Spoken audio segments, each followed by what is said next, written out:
Jenny Agnew, followed by Beth Wasserstrom. Go ahead, Pat, give mine is Wasserstrom. I'm sorry, pass on Wasserstrom. Then Jenny Agnew, followed by Lynn Gober. Good evening. I saw you last in April at the special hearing for St. Louis County Animal Care and Control. I'm the third speaker tonight to represent county, and I offer a different perspective than what Spring Schmidt and Ellen Lawrence have, as I'm a volunteer there with boots on the ground, so to speak. So I also thank you for the audit. I look forward to seeing many of the recommendations and considerations implemented. But I'm here to tell you that not much has changed since April. Dogs are still not getting out on a regular basis. And as you know, with the news of this last week, dogs are still being euthanized. People are questioning those decisions for euthanasia. We know that dogs will be euthanized there. I'm not one person who thinks that they can all be saved in that environment. But I do think that many of the dogs who are euthanized are not being assessed correctly. There's a dog that was euthanized today named Cameo. She's a dog who was removed from one of the rooms that volunteers have access to. She had an evaluation, and shortly thereafter she was euthanized. She was on the rescue list a couple of weeks ago, but not many efforts had been made to move her out of the shelter. Volunteers were unaware of any issues with her. Volunteers had 0 issues with her. So I appreciate that the changes that the audit recommend will take some time. I come from the world of academia where time doesn't matter.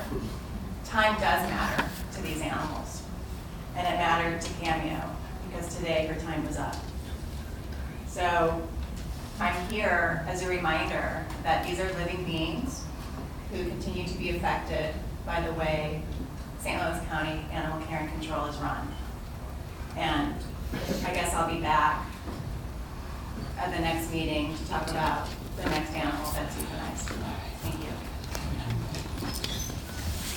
Next speaker is Lynn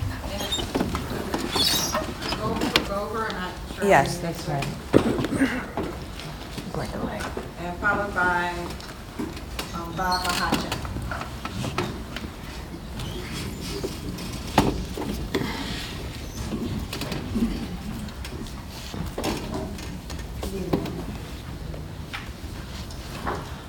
First, I'd like to start. I want to thank everyone who cares for these dogs, and I want to thank you for the audit. It is no secret St. Louis County has been under scrutiny for some time. Lately, the death of Thor, a dog brought into county by Kay Lynn. Thor was euthanized 2 weeks after Kay brought him to county. He was labeled aggressive. We have video of Thor. He was not aggressive.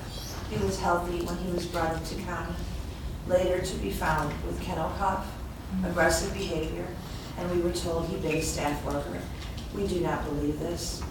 Spring speaks of change, but this was 1 week ago. I have researched some stats and found, on average, 4 dogs are euthanized every week. This is approximately 208 dogs per year. Spring Schmidt has been quoted as saying, "We are lower than the national average. Can we not do better?" January 2018, 291 dogs were euthanized. When asked if dogs are euthanized for space, this was denied. I don't believe this. I understand the stress the workers are under, so I ask, why not put someone in place with knowledge of shelter dogs and the extreme stress they are under? A friend of mine, Trish McMillan, an animal behaviorist who has spoken throughout the U.S., is coming to St. Louis in August. I can get the information if you request it. She is speaking on aggressive behavior and to tell the difference between fear and real aggression. The cost is $275 per person. Perhaps county could sponsor their employees to attend. I truly believe employees would benefit from this class and Trish's knowledge of shelter dogs. Question, what is the difference between aggression and behavior? What type of behavior warrants a dog to die? Is it stress, diarrhea, kennel cough, fear, age? This is a play on words to hide the truth. Both of these are listed as reasons for euthanasia. They are both the same. St. Louis County Animal Control is under fire, and people are not turning a blind eye any longer. ORE, owner requested euthanasia. When someone surrenders a dog, they're encouraged to check this box without knowledge of what it truly is. So many believe their animal will be adopted out. This is not the case. This is another way to cover the mind-blowing numbers of euthanasia accounting. To quote Gandhi, the true measure of any society can be found in how it treats its most vulnerable. The animals, like children, are at your mercy. This makes them our most vulnerable. The previous administration was at fault, but I don't feel the whole blame lies here. Something must change here. I appreciate your time. Thank you. Next speaker is Leanne Frisch, followed by Bonnie Boyd.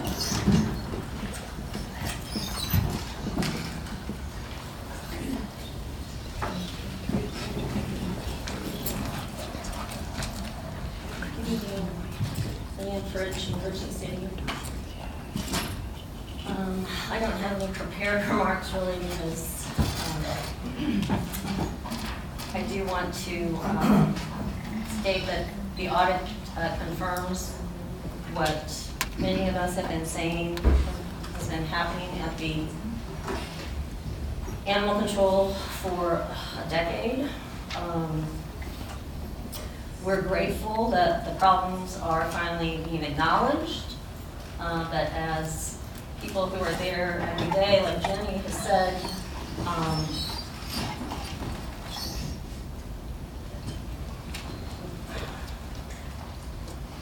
we have to, it is not enough to say that people who run and work in our shelters care about animals. They must put those words into actions to prove that the life of every animal in the shelter has value. And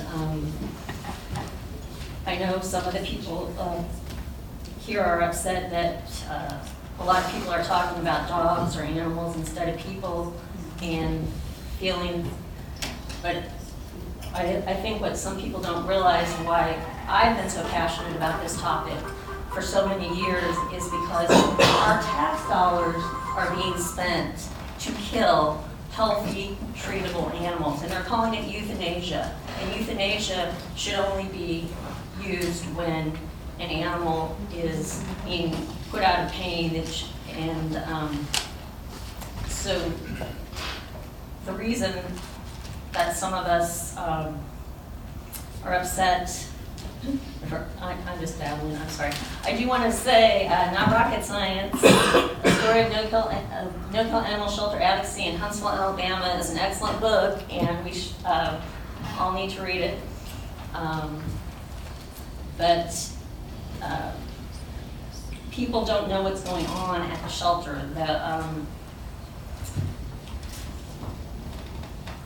I think Spring is willing to talk to us and is making a true effort, unlike any of the previous directors in the last decade. And so we are thankful for that. We hope to have more progress, but the progress is very slow, and for the animals that are there and being killed needlessly, the volunteers that are there all the time and seeing these animals, and we aren't being allowed to help them. We need more transparency in on that one. So, thank you. Thank you. Final speaker this evening is Bonnie Boyd. I'm not sure if I'm pronouncing that correctly. Yes, thank you.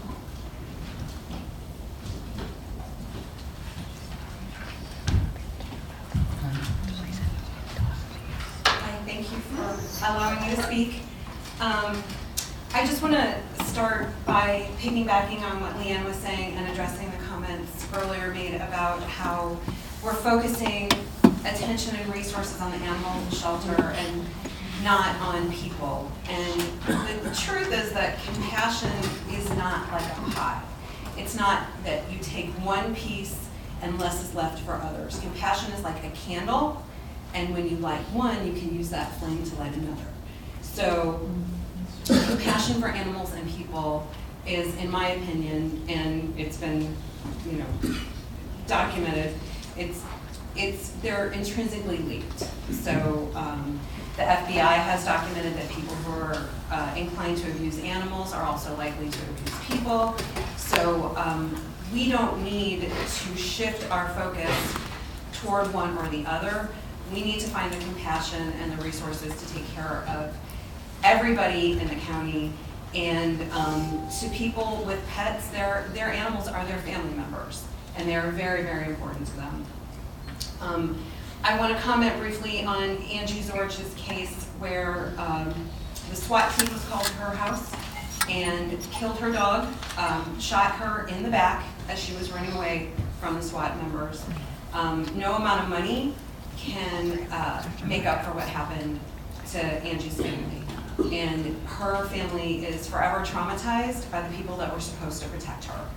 And there needs to be follow-up action to ensure that the officers who did this are held personally accountable, and also there needs to be structural changes. Officer training for dogs needs to be implemented countywide. This happens way too often.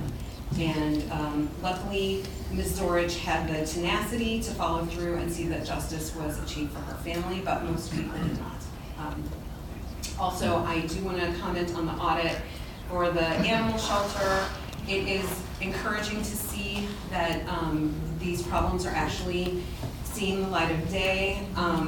It's extremely distressing about the owner-requested euthanasia, where people who intended to bring animals in to be put up for adoption were coerced into saying that they were bringing those animals in to be euthanized, and then that euthanasia was not counted on the public disclosure of the euthanasia rates at the shelter.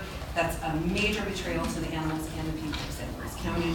I'm glad that that has finally come to light and that that policy has been changed. But obviously there's a whole lot more work that needs to be done at the shelter.